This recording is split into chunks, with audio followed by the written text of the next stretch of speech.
జలవిహార్లో మార్గద్రవ్యాల దుర్వినియోగం, అక్రమ రవాణాలకు వ్యతిరేకంగా అంతర్జాతీయ దినోత్సవం సందర్భంగా ప్రత్యేక కార్యక్రమం నిర్వహించారు.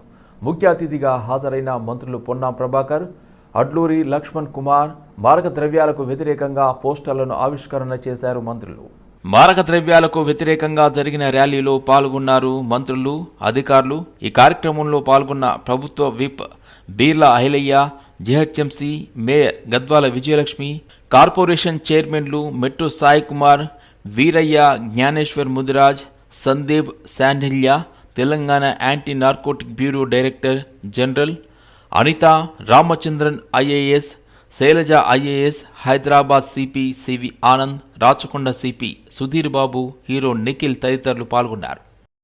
అంతర్జాతీయ మారక ద్రవ్యాల వినియోగంపై దానికి సంబంధించినటువంటి చైన్ బ్రేక్ చేసేటువంటి దినంగా మనం ఈరోజు ఈ కార్యక్రమం నిర్వహించుకుంటా ఉన్నాం. నేను పోలీసు అధికారులను కోరుతా ఉన్నా, లా అండ్ ఆర్డర్ మెయింటెనెన్స్ లో ఇంకా ఏ అంశంలోనైనా కొంత సడలింపు ఇవ్వచ్చు, కానీ మారక ద్రవ్యాల కేసు వస్తే ఎటువంటి రెండో ఆలోచన లేకుండా చాలా కఠినంగా వ్యవహరించాల్సిన అవసరం ఉందని నేను భావిస్తా ఉన్నా. ఎందుకంటే ఇది పిల్లలు కూడా దయచేసి ఇక్కడికి వచ్చినాం, ఏదో వేదిక మీద పెద్దలు మాట్లాడుతూ ఉన్నారు, ఈ పూటకు అయిపోయిందని కాదు. ఇది మన జీవితాలతో ముడిపడి ఉన్నది. మన జీవితాలతో పాటుగా మనకు జన్మనిచ్చి మనం పెద్ద ఆశ పెట్టుకున్నటువంటి తల్లిదండ్రుల యొక్క ఆలోచన విధానం మీద ఆధారపడింది. ఈరోజు తల్లిదండ్రులు తమ వృత్తిపరంగా చాలా బిజీగా ఉన్న కారణంగా పిల్లలను దగ్గరగా పరిశీలించకపోతా ఉన్నారు. భారత ఈ యొక్క ప్రపంచంలో ఇంత పెద్ద వ్యవస్థ మారిన తర్వాత ఒక గ్రామమే ప్రపంచంగా మారిపోయినటువంటి పరిస్థితులలో ఈ పోటీ ప్రపంచంలో బతకడానికి ఉరుకుతూ ఉంటుంటే క్షేత్ర స్థాయిలో చెడుకు తొందరగా అట్రాక్ట్ అవుతూ ఉన్నారు. చెడు అబద్ధం ఊరంతా తిరిగేటప్పటికీ నిజం బయటికి రాదట. అదేవిధంగా తప్పుడు అనే మాట ఎంత తొందరగా అట్రాక్ట్ అవుతుందో మంచి 50 సార్లు ఇటువంటి మీటింగ్ పెట్టినా అర్థం చేసుకునేటువంటి పరిస్థితి ఉండదు. కాబట్టి ఒకటే మాట దయచేసి అందరికీ కోరుతా ఉన్నాం. ఈరోజు ఒక ప్రతిజ్ఞ. తెలంగాణలో కాంగ్రెస్ ప్రభుత్వం ఇచ్చిన 6 గ్యారంటీల అమలు తీరు, మహిళలకు చేసిన వాగ్దానాలపై చర్చించేందుకు అసెంబ్లీ సమావేశాలు ఏర్పాటు చేయాలని ముఖ్యమంత్రి రేవంత్ రెడ్డికి కల్వకుంట్ల కవిత సవాల్ విసిరారు. ఇదే సమయంలో పెన్షనర్ల పెంపుదల వంటి హామీలను నెరవేర్చాలని కోరుతూ ఏఐసిసి అగ్రనేత సోనియా గాంధీకి పోస్ట్ కార్డులను పంపే ఉద్యమానికి ఆమె శ్రీకారం చుట్టారు. 6 గ్యారంటీల అమలు, మహిళలను మోసం చేసిన అంశాలపై కూడా చర్చ జరగాలి అని డిమాండ్ చేశారు. కేసీఆర్ దమ్ము ఏమిటో అసలైన కాంగ్రెస్ పార్టీకి తెలుసు కాబట్టే తెలంగాణ రాష్ట్రం ఏర్పడిందని, తెలంగాణ వచ్చింది కాబట్టే రేవంత్ రెడ్డి ముఖ్యమంత్రి కాగలిగారని ఆమె అన్నారు. ఈ విషయాన్ని విస్మరించి రేవంత్ రెడ్డి మాట్లాడడం బాధాకరమని, ఆయన మరింత హుందాగా వ్యవహరించాలని సూచించారు. చంద్రబాబును రేవంత్ పిలిచి హైదరాబాద్ బిర్యానీ తినిపించి గోదావరి నీళ్లను కానుకగా ఇచ్చారని కవిత ఆరోపించారు. కాంగ్రెస్ ప్రభుత్వాన్ని వాళ్ళు నేను డిమాండ్ చేసేది ఒకటే, మేమివాళ తెలంగాణ ప్రజలు, ముఖ్యంగా తెలంగాణ మహిళలు, సోనియా గాంధీ గారు గ్యారంటీ కార్డులు సంతకం పెట్టి ఇంటింటికి పంచిండ్రు, పేపర్లలో వేసిండ్రు, ఫ్రంట్ పేజీలలో అడ్వర్టైజ్మెంట్లు వేసిరు. అవి చూసి సోనియా గాంధీ గారి ముఖం చూసి నమ్మి కాంగ్రెస్కి అధికారం ఇచ్చిండ్రు. ఇస్తే మరి మీ కోటేసినటువంటి మహిళలు మీరు మోసం చేసిరు, మీ కోటేసినటువంటి వృద్ధులను మీరు మోసం చేసిరు, మీకు ఓటు వేసినటువంటి వికలాంగులను మీరు మోసం చేసిరు. అందుకే ఇవాళ మేము వేల సంఖ్యలో పోస్ట్ కార్డులు తీసుకొని సోనియా గాంధీ గారికి మరి మేము పంపించడం జరుగుతూ ఉన్నది. దీంట్లో మేము ఒకటే రాసినాం, అమ్మ సోనియమ్మ, మీరు మీ రేవంత్ రెడ్డి గారిని, మీ ముఖ్యమంత్రిని ఆదేశించండి, తక్షణమే మాకు పెన్షన్లు ఇప్పించండి అని చెప్పి సోనియా గాంధీ గారికి రిక్వెస్ట్ చేసినాం. ఇంకా కూడా ప్రతి జిల్లా నుంచి, ప్రతి చోటి నుంచి కూడా పెద్ద ఎత్తున ఈ పోస్ట్ కార్డులు పంపుతామని కూడా మేము ఈ సందర్భంగా తెలియజేస్తున్నాం. ముఖ్యమంత్రి గారు తక్షణమే పెన్షన్లు విడుదల చేయాలని చెప్పి డిమాండ్ చేస్తూ ఉన్నాం. ఒరిజినల్ కాంగ్రెస్ పార్టీకి తెలుసు కాబట్టే తెలంగాణ రాష్ట్రం వచ్చింది. వచ్చినటువంటి ఆ రాష్ట్రానికి ఇవాళ రేవంత్ రెడ్డి గారు ముఖ్యమంత్రి అయినారు. అది మర్చిపోయి కేసీఆర్ గారు దమ్ముంటే ఇక్కడ రావాలి అక్కడ రావాలని రేవంత్ రెడ్డి గారు మాట్లాడడం చాలా బాధాకరం. హుందాగా ప్రవర్తించాలి ముఖ్యమంత్రి గారు. అదేవిధంగా తెలంగాణ ప్రజలందరికీ తెలుసు, కేసీఆర్ గారు ఆయన కళలో కూడా తెలంగాణకు నష్టం చేయడు. ఆ నీళ్లు కావచ్చు, నిధులు కావచ్చు, ఇంకోటి కావచ్చు, ఏదైనా కావచ్చు. చంద్రబాబు నాయుడు గారిని పిలిచి ప్రజాభవన్లో హైదరాబాద్ బిర్యానీ పెట్టి గోదావరి నీళ్లు గిఫ్ట్ ప్యాకెట్ కట్టి చంద్రబాబు నాయుడు గారికి ఇచ్చి పంపించింది రేవంత్ రెడ్డి గారే, కేసీఆర్ గారు కాదు. 2016లో ముఖ్యమంత్రి గారు చెప్పినట్టుగా ఆనాడు పోలవరం బనకచెర్ల ప్రాజెక్టు విషయమే లేదు, రాలేదు. కేసీఆర్ గారు ఎక్కడ సంతకాలు పెట్టలేదు. ఆ విషయం తెలిసి కూడా అబద్ధాలు ఆడడం ముఖ్యమంత్రి గారికి అలవాటైంది. అబద్ధాలు ఆడడం మానుకోండి. చెప్పిన పెన్షన్లు ఇవ్వండి, చెప్పింది చెప్పినట్టుగా స్కూటీలు ఇవ్వండి, చెప్పినటువంటి 6 గ్యారెంటీలు అమలు చేయండి. ఎస్, పెడదాం అసెంబ్లీ, ఖచ్చితంగా పెడదాం. మీ ఫెయిల్యూర్స్ మీద పెడదాం, 6 గ్యారెంటీలు ఇవ్వని దాని మీద పెడదాం, మహిళలను మోసం చేసిన దాని మీద పెడదాం.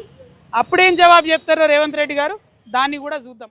బీఆర్ సోషల్ మీడియా ప్రచారాన్ని ప్రజలు నమ్మవద్దని టీపీసీసీ అధ్యక్షుడు మహేష్ కుమార్ గౌడ్ విజ్ఞప్తి చేశారు. కాంగ్రెస్ హయాంలో జరిగిన సామాజిక న్యాయం ఏ ప్రభుత్వంలోనూ జరగదు. రాష్ట్ర అవసరాలను, హక్కులను గత ప్రభుత్వం తాకట్టు పెట్టింది. గోదావరి బనకచెర్లపై లోతుగా అధ్యయనం చేసి నిర్ణయం ప్రకటిస్తామని మహేష్ కుమార్ గౌడ్ తెలిపారు. గత ప్రభుత్వం ఎన్నికల కోసమే పథకాలు తెచ్చేది. హుజూరాబాద్ ఎన్నికల కోసమే దళిత బంధు తీసుకొచ్చారు. భారతీయ రాష్ట్ర సమితి 10 ఏళ్ల పాలనలో చేసిన అభివృద్ధిని కాంగ్రెస్ 10 నెలల్లో చేసింది. అభూత కల్పనలతో సోషల్ మీడియాలో భారతీయ రాష్ట్ర సమితి ప్రచారం చేస్తుంది. రాష్ట్రంలో పరిపాలన అద్భుతంగా జరుగుతుంది. 10 ఏళ్ల భారతీయ రాష్ట్ర సమితి పాలన తర్వాత వాళ్ళ పరిస్థితి ఏంటో ప్రజలకు తెలుసు అన్నారు. ఇలా రోజు పత్రికలో ఉండాలని ఏదో మాట్లాడుతూ ఉన్నారు. హరీష్ రావు ఏదో మాట్లాడతాడు, కేటీఆర్ ఏదో మాట్లాడతాడు, కవిత ఉనికోసం ఆవిడేదో మాట్లాడుతూ ఉంది. మేము చాలా సందర్భాల్లో చెప్పాము. నిన్న ముఖ్యమంత్రి గారు సాక్ష్యంగా చెప్పారు, మీ 10 ఏళ్ల పాలన, మీ 10 ఏళ్ళు చేసిన అభివృద్ధి సంక్షేమం, మా 18 ఏళ్ల పాలన అభివృద్ధి సంక్షేమం మీద చర్చకి ఎక్కడికంటే అక్కడ సిద్ధము. అది రారు. సోషల్ మీడియాలో ఉన్నది లేనట్టుగా, లేనున్నట్టుగా అబద్ధ ప్రచారం. నేను రాష్ట్ర ప్రజలకి మీ ద్వారా విజ్ఞప్తి చేస్తా ఉన్నా, సోషల్ మీడియాలో వచ్చేది అంతా కూడా వాస్తవం కాదు. అభూత కల్పనతో సోషల్ మీడియా నడుపుతా ఉన్నారు. దయచేసి అర్థం చేసుకోండి. చాలా మంది తెలియని వాళ్ళు ఏదో ఫోన్లో రాగానే వాస్తవం అనుకుంటారు. 60% అబద్ధాలతో కూడుకున్న సోషల్ మీడియాని అసలు నమ్మొద్దు. వాస్తవాలు తెలుసుకోవాల్సిన విజ్ఞప్తి చేస్తూ, నిన్న జరిగిన సమావేశంలో చాలా కీలకమైన నిర్ణయాలు వచ్చే ఎన్నికల గురించి కానీ, పార్టీ నిర్మాణం, నిన్న ఉపాధ్యక్షులు ప్రధాన కార్యదర్శితో కూడా మీటింగ్ జరిగింది. అందరూ కష్టపడి పనిచేయాలని. ఇవాళ రేపటి నుంచి వారు క్షేత్రస్థాయిలో పోతా ఉన్నారు. ఈ నెల 4న ఖర్గే గారు హైదరాబాద్కు వస్తూ ఉన్నారు. వారితో పిఎస్ సమావేశం ఉంటుంది, ఎగ్జిక్యూటివ్ సమావేశం ఉంటుంది. సాయంత్రం మా గ్రామ కమిటీ అధ్యక్షులు, మండల కమిటీ అధ్యక్షుని వారు ఉద్దేశించి ప్రసంగిస్తారు. ఆ కార్యక్రమం ఉంటుంది. ఆ కార్యక్రమ నిర్మాణం కొరకు మా ఉపాధ్యక్షులు ప్రధాన కార్యదర్శులు రేపు మార్నింగ్ నుండి వారికి అలాట్ చేసినటువంటి పార్లమెంట్లో, అసెంబ్లీ నియోజకవర్గాల్లో పోయి పనిచేస్తారు. దీనికి తోడు నిన్న ముఖ్యమంత్రి గారు, ఉప ముఖ్యమంత్రి గారు ఈ రాష్ట్రంలో జరుగుతున్న అభివృద్ధి సంక్షేమం గురించి అటు పిఎస్సిలోను, మా పార్టీలో అత్యున్నత బాడీ అయినటువంటి పొలిటికల్ అఫైర్స్ కమిటీలో వివరించడం జరిగింది. వైస్ ప్రెసిడెంట్ జనరల్ సెక్రటరీ కూడా వివరించడం జరిగింది. అన్ని కార్యక్రమాలు కూడా సజావుగా జరుగుతూ ఉన్నాయి. ఇది గోల్డెన్ పాలన ఈ రాష్ట్రంలో కాంగ్రెస్ ఆధ్వర్యంలో జరుగుతూ ఉంది. ఇందిరాగాంధీ విధించిన ఎమర్జెన్సీ నేటితో 50 ఏళ్లు పూర్తి చేసుకుంది. దీనితో వివేకానంద నగర్ డివిజన్ బీజేపీ అధ్యక్షుడు డాక్టర్ వంశీరెడ్డి ఆధ్వర్యంలో నిరసన కార్యక్రమం నిర్వహించారు. వివేకానంద నగర్ ప్రధాన రహదారిపై ప్లాకార్డ్స్తో ప్రజలకు తెలిసేలా నిరసన తెలిపారు. ప్రజాస్వామ్యాన్ని కూనీ చేసి ప్రజాస్వామ్యవాదులను గృహ నిర్బంధం లాంటి అరాచకాలు అప్పటి ప్రధాని ఇందిరాగాంధీ చేసిందని గుర్తు చేశారు. ఇందిరాగాంధీ విధించిన ఎమర్జెన్సీ నేటికి మాయని మచ్చలా మిగిలిపోయిందని విమర్శించారు. సరిగ్గా ఈ రోజుకి 50 సంవత్సరాలు ముగుసుకుంది. ఆనాడు అందరికీ సంఖ్యలు వేయడం జరిగింది. ప్రజాస్వామ్యంలో ఉన్న ప్రతి ఒక్కరికి ఫండమెంటల్ రైట్స్, కాన్స్టిట్యూషనల్ రైట్స్ అపహరించిన రోజు.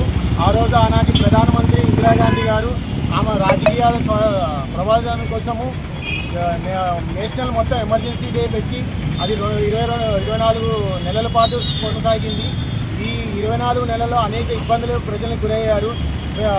పత్రికా వాళ్ళని ఎక్కడికి పడితే అక్కడ అరెస్ట్ చేయడము, ప్రెస్ వాళ్ళని వాళ్ళ ఆఫీసులపై రైడ్ చేసి కరెంటు తీయడము, ప్రతి ఒక్కరికి ఫ్యామిలీ ప్లానింగ్ అని, స్టెరిలైజేషన్ అని, సంజయ్ గాంధీ రైతుల్లో ఎంతోమందికి ఏజ్ పరంగా, లిమిట్ పరంగా చూడకుండా వాళ్ళకి మాస్ ఫ్యామిలీ ప్లానింగ్ చేయడము, ఇట్లా అనేక రాజకీయ నాయకుల్ని జైల్లో పెట్టి అనేక మందికి ఇబ్బంది గురి చేసింది.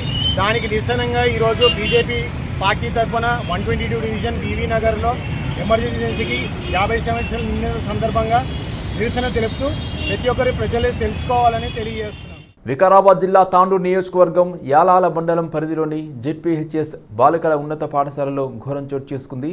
స్థానిక సైన్స్ టీచర్ కాసిం బి 10వ తరగతి క్లాస్ రూమ్లోకి మాంసం, ఆవు మెదడు, బ్రెయిన్ని తీసుకుని వచ్చి విద్యార్థులకు బ్రెయిన్ ఇలా ఉంటుంది అని చూపిస్తూ ఫోటోలు దిగుతూ పోజులిచ్చింది.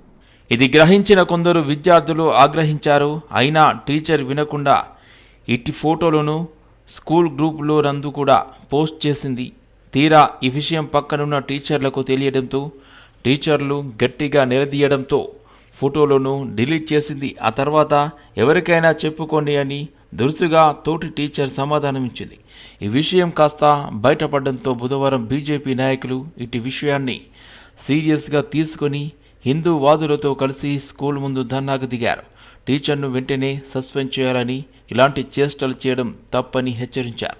స్కూల్ టీచర్ నుండి ప్రత్యక్షంగా ఇలా బ్రెయిన్ చూపించడం, అది కూడా ఆవుది అని చెప్పడం ఏంటని ప్రశ్నించి ధర్నాకు దిగారు.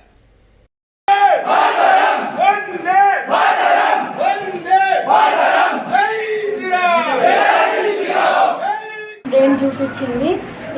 టీచర్ బ్రెయిన్ ఎవరు తెచ్చింది సార్? టీచర్ అంటే మా సార్ తెచ్చిండు అంటే ఎంత ఉంటుంది టీచర్ అంటే దీనికి 100 పైగా ఉంటుంది అని చెప్పింది. దీనికి లోపల ఇవన్నీ కణాలు అన్ని పేరు చెప్పింది.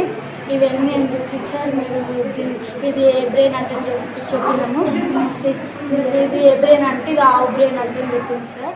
ఇది బ్రెయిన్ ఆవుది, ఎవరు తెచ్చిండు టీచర్ అని అడిగితే మా సార్ తెచ్చిండు ఇట్లా చెప్పింది సార్. ఏడ దొరుకుతుంది అంటే ఇవన్నీ ఏం నాకు తెలియదు, సార్ తెచ్చిండు అంటే ఆ క్యాస్ట్ ఎంత ఉంటుంది ఇట్లా అడిగినాం సార్. ఎంత ఉంటుంది, ఏడ దొరుకుతుంది టీచర్ ఇట్లా చెప్తే ఏమో 100 పైగా ఇట్లుంటుంది, ఏదండి టీచర్ బ్రెయిన్ అని ఎట్లా అడిగితే ఆవుది అని చెప్పింది సార్. అడగండి. మాతోని ఫొటోస్ దిగింది, దిగుమంటే దిగినాం. మాకు చూపించింది 4th గ్రేడ్, తర్వాత 9th వాళ్ళకి చూపించింది. తర్వాత తెచ్చి స్టాఫ్ రూమ్లో పెట్టింది.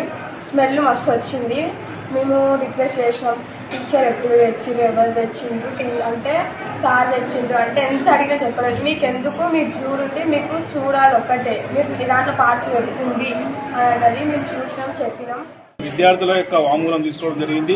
అదేవిధంగా ప్రధానోపాధ్యాయులకు వాంగ్మూలం కూడా తీసుకోవడం జరిగింది. రిటర్న్ లోపల తీసుకోవడం జరిగింది. మరి ఇక్కడ నిన్న జరిగినటువంటి సంఘటన, మరి విద్యార్థుల వాంగ్మూలము మరి ప్రధానోపాధ్యాయుల వాంగ్మూలం ప్రకారము అది ఆవుది అనేటటువంటిది తేలింది. కాబట్టి ఇదే విషయాన్ని డిఓ గారు రాతపూర్వకంగా మాకు తగు చర్యలకై పంపిమని చెప్పడం జరిగింది. కాబట్టి రాతపూర్వకంగా నేను ఖచ్చితంగా పంపిస్తాను. ఈ రోజు సాయంత్రం వరకు పూర్తిగా తగిన చర్యలు తీసుకుంటామని చెప్పేసి డిఓ గారు చెప్పడం జరిగింది. కాబట్టి ఈ విషయంపై మీకు ఖచ్చితంగా చర్యలు తీసుకోబడతాయని చెప్పి నేను తెలియజేస్తాను. నిన్న జరిగిన కులంకషంగా ఏమేమి జరిగిందనే విషయం మాకు కూడా ఒక ఇన్ఫర్మేషన్ ఉంది. డిపార్ట్మెంటల్ పరంగా యాక్షన్ తీసుకోవడం గురించి, చట్టపరంగా కూడా తప్పు చేసిన వాళ్ళ మీద యాక్షన్ తీసుకోవడం గురించి దరఖాస్తు ఇస్తున్నారు. దానికి సంబంధించి ఎవరైతే తప్పు చేసినారో వాళ్ళపైన డిపార్ట్మెంటల్ పరంగా కానీ చట్టపరంగా కానీ ఖచ్చితంగా చర్య తీసుకొనబడుతుంది. దీనికి సంబంధించి ఏ ఒక్కరు కూడా మేము పోలీసులం కానీ డిపార్ట్మెంట్ వాళ్ళు, ఎడ్యుకేషన్ డిపార్ట్మెంట్ వాళ్ళు కానీ ఇంటెన్షనల్ గా వీళ్ళకేమో న్యాయం చేయాలి, వీళ్ళకేమో చేయొద్దు అనే ఉద్దేశం అయితే ఏమి ఉండబోదు.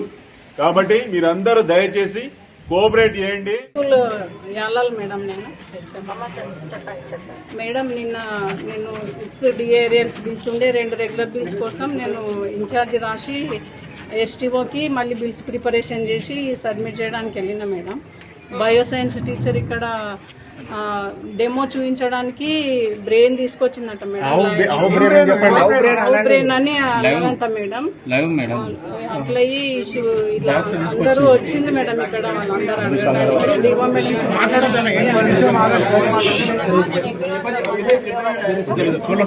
సార్ రాలేదు మేడం. చెప్పిన నేను ఎంఈఓ గారు వస్తారు, మీరు ఒక రిపోర్ట్ ఇవ్వండి. ఫస్ట్ ఆమె ఏం చేసిందో, ఏం మెథడ్ చూపించింది ఏంటి ఒక రిపోర్ట్ ఇవ్వండి. ఆమె దగ్గర తీసుకోండి ఫస్ట్ ఎక్స్ప్లెనేషన్. ఆవులు తీసుకురావాల్సిన అవసరం ఏమొచ్చిందమ్మా?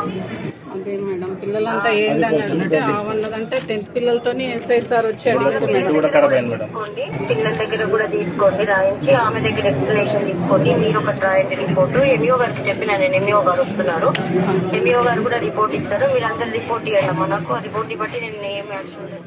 భగవాన్ శ్రీ సత్యసాయి బాబా శత జయంతి వేడుకలను నవంబర్ నెలలో దేశ విదేశాల్లో నిర్వహించనున్నట్లు సంస్థ అఖిల భారత అధ్యక్షులు నిమిష్ పాండ్యా తెలిపారు. హైదరాబాద్ శివంలో శత జయంతి వేడుకల ఏర్పాట్లు, సేవా కార్యక్రమాలపై సంస్థ ప్రతినిధులతో సమీక్ష నిర్వహించారు. ప్రశాంతి నిలయంలో జరిగే బాబా 100వ జన్మదినోత్సవ వేడుకలకు 15 లక్షల మంది భక్తులు హాజరవుతారని అంచనా వేశారు. అందుకు తగ్గట్టు సదుపాయాలు కల్పించే విషయంపై చర్చించారు. నవంబర్లో ప్రశాంతి నిలయంలో అంతర్జాతీయ మ్యూజికల్ సింఫనీతో పాటు అనేక భక్తి, సంగీత, సాంస్కృతిక కార్యక్రమాలు నిర్వహించనున్నట్లు తెలిపారు. ఈ శత జయంతి ఉత్సవాలను నిర్వహించడంలో ప్రధానమైనటువంటి పాత్ర ఈ ఉభయ రాష్ట్రాలు స్వీకరించటం, వాటితో పాటుగా వచ్చేటువంటి లక్షలాది మంది భక్తులు వస్తారన్నటువంటి ఆలోచన గత అనుభవాల దృష్ట్యా సుమారుగా 1.5 మిలియన్ అంటే సుమారు 15 లక్షల మంది భక్తులు పుట్టపర్తి వస్తారని, వచ్చి ఆ 10 నుంచి 15 రోజుల పాటు జరిగేటువంటి ఆ ఉత్సవాలలో వారు కూడా పాల్గొంటారని ఒక అంచనా వేయటం, వారికి తగినటువంటి కిచెన్స్, వంటశాలలు, ఉండటానికి తగినటువంటి అవకాశాలు, టెంపరరీ అకామిడేషన్ లాంటి వాటి నిర్వహణ, వాటికి తగినటువంటి ప్రణాళిక మొత్తం కూడా ఇక్కడ రచించడానికి తగిన ఏర్పాట్లు చేయటం జరిగింది.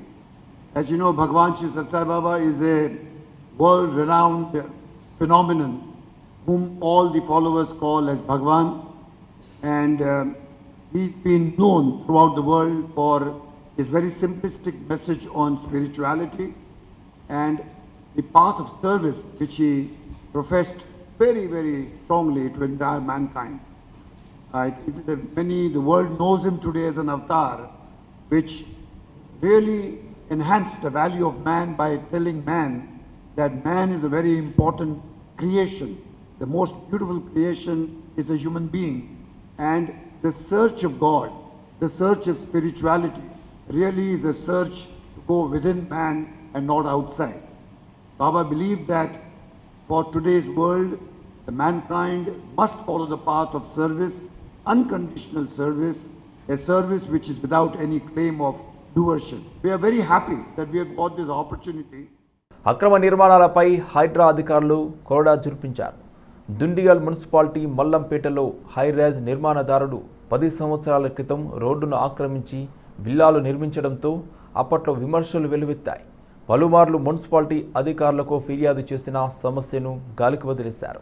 విసుగెత్తిన స్థానికులు హైడ్రా అధికారులకు ఫిర్యాదు చేయడంతో సంబంధిత అధికారులు రోడ్డు అడ్డంగా నిర్మించిన ప్రహారీ గోడను మున్సిపల్ సిబ్బందితో కలిసి కూల్చివేశారు. హైడ్రా అధికారుల చర్యలతో పాత సమస్యలు పరిష్కారం అవుతుండటంతో స్థానికులు హర్షం వ్యక్తం చేస్తున్నారు. ఈ కూల్చివేతలలో హైడ్రా అధికారులు, సిబ్బంది, దుండిగల్ మున్సిపల్ సిబ్బంది పాల్గొన్నారు. ఆ డాక్యుమెంటేషన్లో మీరు చూడండి, ఈ గ్రామ పంచాయతీ ఇది హెచ్ఎండిఏ లేఅవుట్ వేసి ఆ లేఅవుట్ని గ్రామ పంచాయతీలో విల్లాస్ తీసుకురు. గ్రామ పంచాయతీ అప్పుడు మార్టిగేజ్ చేసారు. మార్టిగేజ్ నిజాంపేట్, బాచ్పల్లి గ్రామ పంచాయతీకి మీ రోడ్లు, మీ పార్కులన్నీ మార్టిగేజ్లు ఉన్నాయి. మీరు చూడండి, మీకు లేదంటే మీకు వాట్సాప్ చేస్తాం. మార్టిగేజ్ ఉన్న తర్వాత కూడా మేము ఒక్కటే రిక్వెస్ట్ ఏమడిగినాం, అక్కడ డబల్ రోడ్ ఉంది, 60 ఫీట్ రోడ్ ఉంది, అక్కడికి వెళ్ళి తీయండి అని మేము రిక్వెస్ట్ పెట్టినాం. అప్పుడు వినండి సార్, వినండి సార్, మేము అక్కడ అడిగినప్పుడు సార్ ఈ వెంచర్ సార్ కాదు, దాదాపు మల్లంపేట గ్రామస్తులది 100 ఎకరాలు ఔటర్ రింగ్ రోడ్ లో పోయిన ప్రజలు ఉన్నారు. ఇక్కడ దాదాపు నెలకు 10 మంది చనిపోతున్నారు రోడ్ల మీద. మేమేమడిగినాం, అప్రోచ్ ఓన్లీ కార్లు, స్కూల్ పిల్లలకు, హాస్పిటల్, అంబులెన్స్ల గురించి అడుగుతున్నాం రోడ్లు తప్ప మేమేదో వెహికల్ పెద్ద లారీలు లేమంటలేము. మేమేమంటున్నాం, మాకు చేతనైందో చేత కాలేదో ఈ రోజు మేము రిక్వెస్ట్ అడుగుతున్నాం. కండిషన్ లో చూడండి సార్, మీరు గేటెడ్ కమ్యూనిటీ అయితే ఇక్కడ ఎవరు ఉండరు, చేసింది గవర్నమెంట్. ఇది ఒక సినిమా కథ, పక్కా ప్లాన్. పాత సినిమాలో కౌబాయ్లు నటించిన చిత్రంలో ఇలాంటి దొంగతనాలే జరిగి ఉంటాయని పోలీసులు భావిస్తున్నారు. బంగారం తక్కువ ధరకు ఇస్తామంటే 20 మందితో కూడిన ముఠా సభ్యులు సికింద్రాబాద్లోని మార్కెట్ పోలీస్ స్టేషన్ పరిధిలో బంగారం వ్యాపారస్తులను మోసం చేసి 48 లక్షలు కాజేసి తప్పించుకొని తిరుగుతున్న 18 మందిని మార్కెట్ పోలీసులు అరెస్ట్ చేశారు. ఇందులో ఒకరు రాచకొండ ఎస్ఓటి కానిస్టేబుల్గా, నిందితుల్లో ఒకరు north zone DCP Perumal. Rashmi media సమావేశం ఏర్పాటు చేసి వివరాలు వెల్లడించారు. నిందితులు చంద్రశేఖర్ వర్మ, నాగరాజ్ కుమార్ వర్మ, ప్రవీణ్ చారి, మీసాల కేశవులు కానిస్టేబుల్, విజయ్ శేఖర్, వినోద్ కుమార్, రాంబాబు నాయక్, భాను ప్రకాష్, షేక్ నబీ, ఉమా, మహేష్, వెంకటేష్, రాధా, శ్యామ్ మొదలైన వారు ఒక ముఠాగా ఏర్పడి బోండా మార్కెట్లోని బంగారు వ్యాపారి హరిలాల్ దగ్గరికి రాధా శ్యామ్ అనే వ్యక్తి వెళ్లి బంగారంలో 5% డిస్కౌంట్ ఇస్తామని, దగ్గర బంగారం ఉందని మాట్లాడుకోవడం జరిగింది. ఓ నలుగురు కారులో వచ్చి బంగారు వ్యాపారి హరిలాల్ దగ్గరికి వచ్చి 72 లక్షలు ఒక బ్యాగులో పెట్టుకుని నలుగురు బయటికి వచ్చారు. అంతకుముందు బంగారం ఉందని నిజమే అని నమ్మి బంగారు వ్యాపారి అనుకున్న ప్రకారం డబ్బు ముట్ట చెప్పాడు. ఆల్సో వీళ్ళు వచ్చిన 4-వీలర్ బండి ఇనీషియల్గా ఏది వేసుకొచ్చారో అది రెంట్ మీద తీసుకున్న బండి. సో ఆ ఓనర్ని ట్రేస్ చేస్తాం జరిగింది. ఆ ఓనర్ త్రూ ఎవరికి ఇచ్చారు. సో ఇట్లాంటి చాలా రకాలుగా lot of investigative tools were used for detection of this case. ఇప్పుడు ఓవరాల్గా ఫైనల్గా ఒక క్యాష్ ఆల్మోస్ట్ ఒక 43 lakhs plus amount was recovered through multiple sources because they had distributed the amount. Within 2 days, they distributed the amount to multiple people.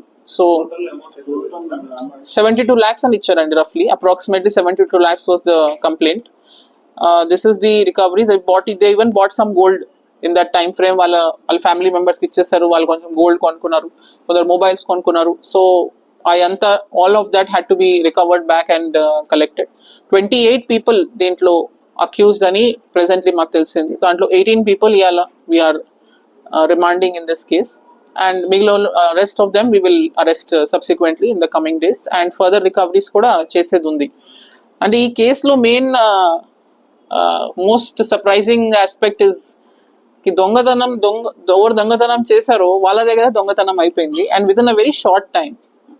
అంటే వాళ్ళు వేసుకున్న plan, the great detail which they planned it out, వచ్చి ఒక mediator లాగా act చేస్తూ, ఆ mediator is also the accused. అసలు he's part of the original conspiracy to defraud the complainant. And original conspiracy ఇట్లా ఆయనకి అసలు intention, there was no intention to complete the deal from the very beginning. It was a fraud deal.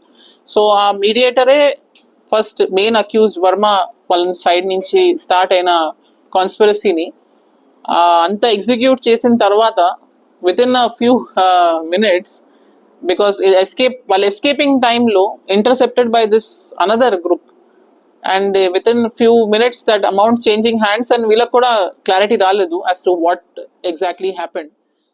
ఎలివ్ diamonds brand హైదరాబాద్లో మొట్టమొదటి షోరూమ్ను ప్రారంభించింది. తిబారుమల్ జ్యువెలర్స్కి చెందిన ఈ premium diamond brand flagship showroom కోకాపేటలో మొదలైంది.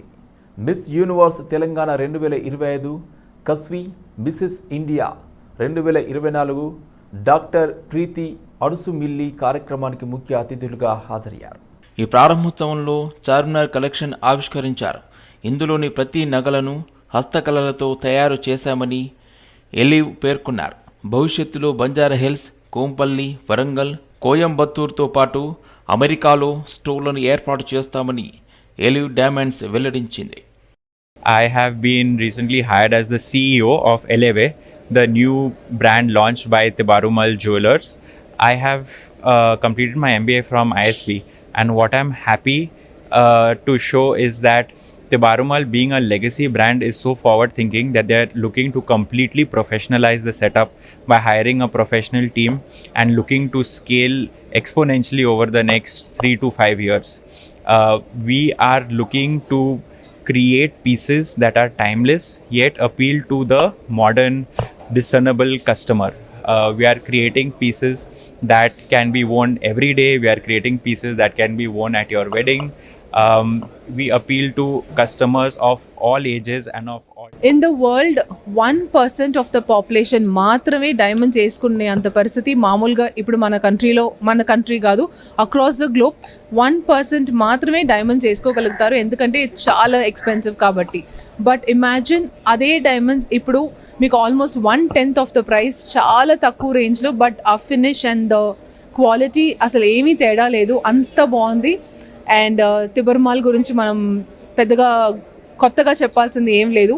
They are someone who stand for their quality and this store again is a testimony.